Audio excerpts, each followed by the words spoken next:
I recently came across this article. It talks about how Sugar Cosmetics, run by Vinita Singh and her husband Kaushik Mukherjee, is struggling. And I was fairly surprised. I knew that Sugar is a loss-making company, but I thought it's at least growing super fast and it'll eventually turn profitable. But when I went in detail, I found out that the company is in serious trouble. On one hand, its losses are increasing, and on the other, its revenue is declining. And you know what's interesting? It's not just a story of Sugar. The majority of beauty brands in India are struggling, and all of them have some common factors. And for this video, I picked 5 different companies. There's Mamaearth, Sugar Cosmetics, Arata, Juicy Chemistry, and Wow Science. And I found something very surprising. All of these companies started great, they went into a hyper-growth phase, but when it came to turning profitable and actually becoming big, all of them hit a ceiling. And this tells a very disturbing trend that's going on in India's beauty segment. So in this video of Backstage with Millionaires, let's understand what is actually wrong with India's beauty brands and why many of them are struggling to become profitable. And before we start, I want to say that this channel is a part of Zerodha's 01 network.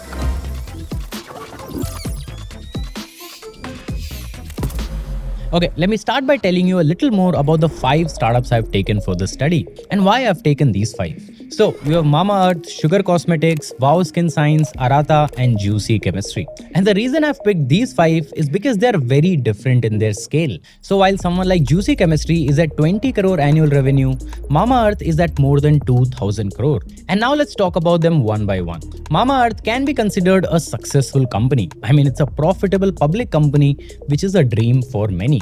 But if you see closely, while Mamaearth's revenue grew consistently since FY21 to FY24, its growth rate is consistently going down. And in FY25, it reduced to just 7%. At the same time, this year Mamaearth's net profit too reduced by 34%, which is a big deal. And that's why the company's share price is still lower than its listing price. Next, let's talk about Sugar Cosmetics. Its revenue is also increasing, but the growth rate has drastically come down. In fact, Sugar's revenue has gone down in FY25 by almost 18%. At the same time, its losses almost doubled. And the same way, these other 3 companies are also struggling to grow and turn profitable. And now let me tell you exactly why this is happening.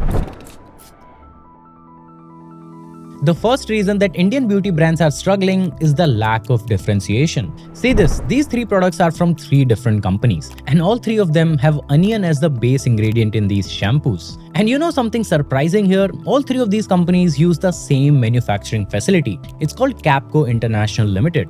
And this is one of the main reasons why the products of many brands sound and look so similar. Similarly, most skincare brands use just 2-3 trending ingredients, like say vitamin C, caffeine, or salicylic acid in their face washes. But the problem is, once these trends started taking off, every new brand picked up on these and just replicated them in a new packaging. Similar formula, similar claims, and even similar marketing strategy. And that's the first problem. There is just no real differentiation in many of the Indian beauty brands. And what happens as a result is that users just keep changing products and they don't stick to just one particular brand. And because of this, many Indian brands never have loyal users. And this is actually very important for a brand, to have loyal users. Let me explain why. See, every brand spends money to acquire users, and this is called CAC, cost to acquire a customer. Now let's say the CAC for a beauty brand is 500 rupees. That means the brand is spending 500 rupees to acquire one single user. Now what if a customer comes, buys a product for let's say 250 rupees and then never comes back?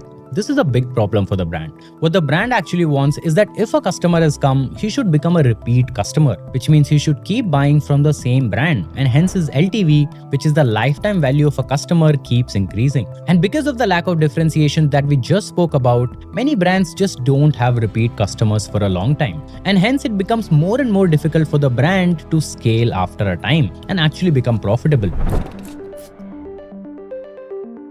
Okay, so lack of differentiation was the first problem. But let's say you have manufactured your product and you have found a differentiation as well. The next big challenge is distribution and supply chain. See, what's happening today is that almost every brand starts by launching digitally. as it's cheaper to do it rather than going first offline. So it starts by creating a website, then it lists products on e-commerce and quick commerce platforms. And then for marketing, the brand creates content on Instagram and also do influencer collaborations where creators try and review your products, which gives you rapid discovery and early credibility. And this works well in the beginning because the beauty category is great for virality. It's visual, relatable, and emotionally driven. But the problem that comes is India's e-commerce penetration in beauty is still only around 15%. So it's easier to start and gain initial traction up to a certain extent. But to access the remaining 85% of the market, brands eventually have to expand offline through retail, pharmacy chains, and supermarkets. And going offline is both hard and super expensive. See, unlike D2C, where all you have to manage is your website or different platform listing, in offline you have to manage everything from carrying agents to distributors, wholesalers, and retailers. And each of these layers adds more cost, more inventory, and more headache. See, according to many studies,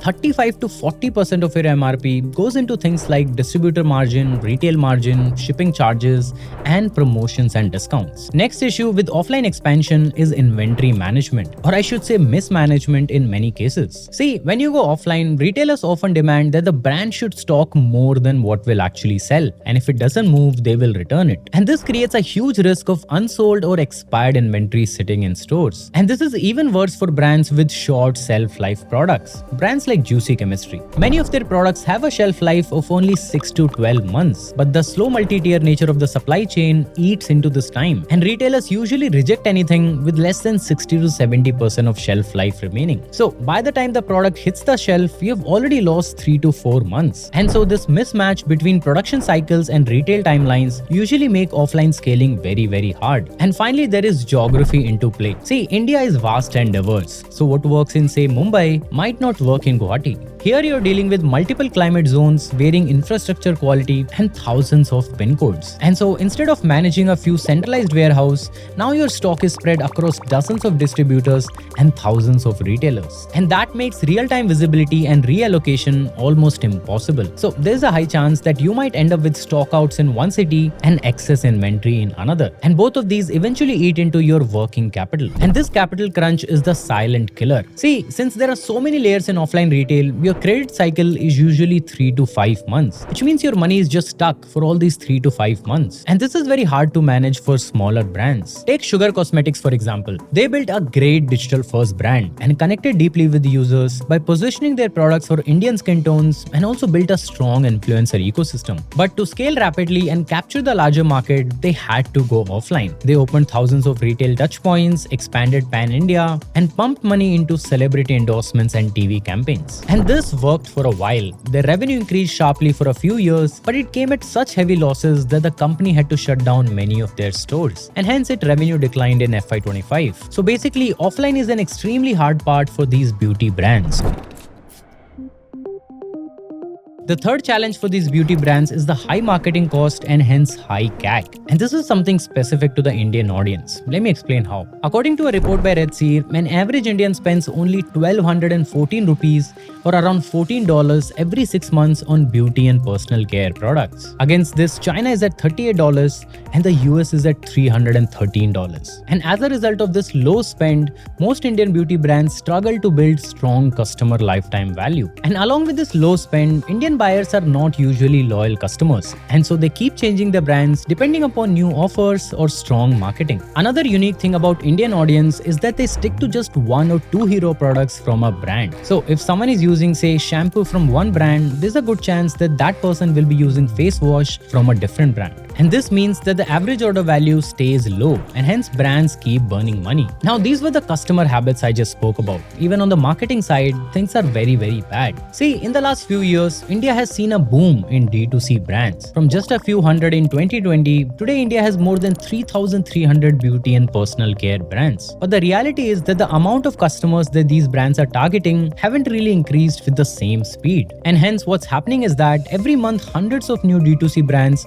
enter the same digital battlefield. But they are all targeting the same audience on Instagram, Google and Meta. And because they are all bidding for the same eyeballs, ad prices keep going up. Let me give you an interesting data point for this. The legacy FMCG players like HUL and Dabur spend around 8 to 15% of their revenue in ad spends, whereas today many young D2C brands spend as much as 40 to 50% of their revenue in marketing, which shows how the entire ads market has ballooned up. And to make things worse, ad algorithms often optimize for the cheapest conversions. So you basically end up acquiring what we call deal hunters, the customers who only buy when there is a discount or a sale. So what happens as a result is that a brand pays a high CAC to acquire a customer, but their net AOV after discounts is very low, and even those customers rarely return. And this is how it becomes a race to the bottom. You keep spending more and more, and it increases your revenue in the short term, but eventually there is no stickiness, and hence your losses pile up. Now, there's actually a formula for a healthy D2C beauty brand in India. According to it, to stay profitable, you'd want a high AOV of around 1200 rupees. Along with this, a repeat rate of above 35% and a gross margin of above 60%. But in reality, most D2C brands today operate at an AOV of 500 to 800 rupees. Along with this, their repeat rates are 15 to 25% and their margins are around 40 to 50% after discounts and packaging. And because of this gap, the brands face a hard time getting profitable.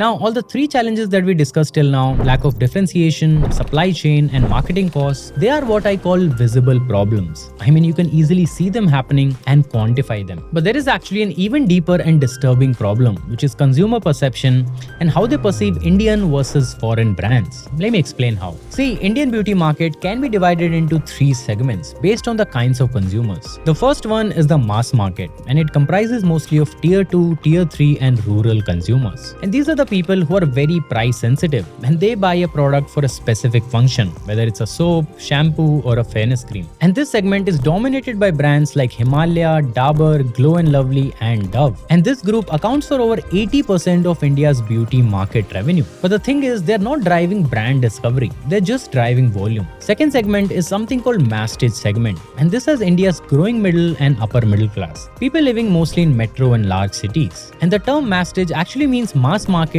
with a prestige or a premium feel. And these are the people who are working professionals, people who want global quality at accessible price. And they are the ones buying Mamaearth, Sugar, Minimalist, and Maybelline. This is the segment that actively follows influencers and the new trends in the market. In a way, it's the most dynamic part of the market. And in terms of revenue, they are around 15 to 16%. And finally, there's the premium and luxury segment. It's small in size, and in terms of revenue, it's just 4% of the total market today, but it's growing extremely fast. And this segment mainly buys foreign brands like Estee Lauder, Clinique, and Chanel. In fact, 93% of this luxury market is controlled by foreign brands. So you can see the problem here. Indian brands only win in the mass market and lose out in the premium segment. And this is because the premium Indian consumers, people who spend big money, they associate credibility and status with foreign brands. So for example, Mamaearth built its identity around being toxin-free and made-safe certified products. It educated a big chunk of Indians about healthy ingredients. But now that same segment wants more. It wants healthy ingredients, but at the same time, it also wants premiumness. And that's why a lot of Mamaearth's early users have moved on to brands like The Ordinary. Similarly, a lot of minimalist users from early days, people who cared about clean packaging and a focus on ingredients, eventually moved to brands like The Ordinary because it's foreign and has a perception of being premium and high status. And as a result of this, the people who actually have spending power and who are brand loyalists, most of them don't even buy Indian brands.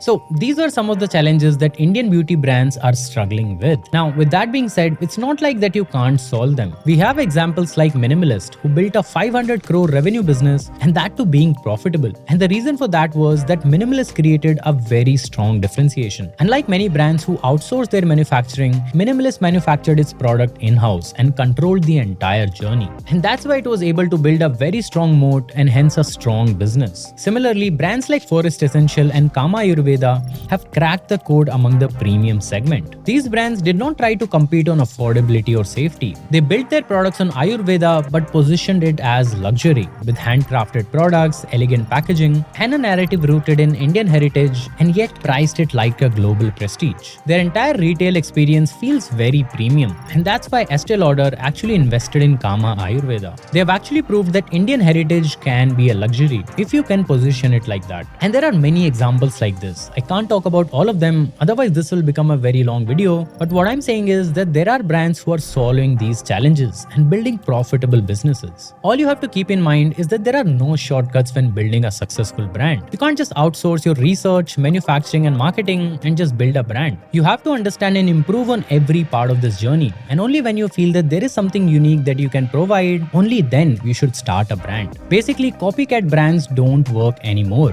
And that's my lesson from this video. Anyways, let me know what you think of this analysis. What is something that you agree with and even something that you don't agree with? Share it in the comments. As always, thanks for watching and I'll see you in the next one.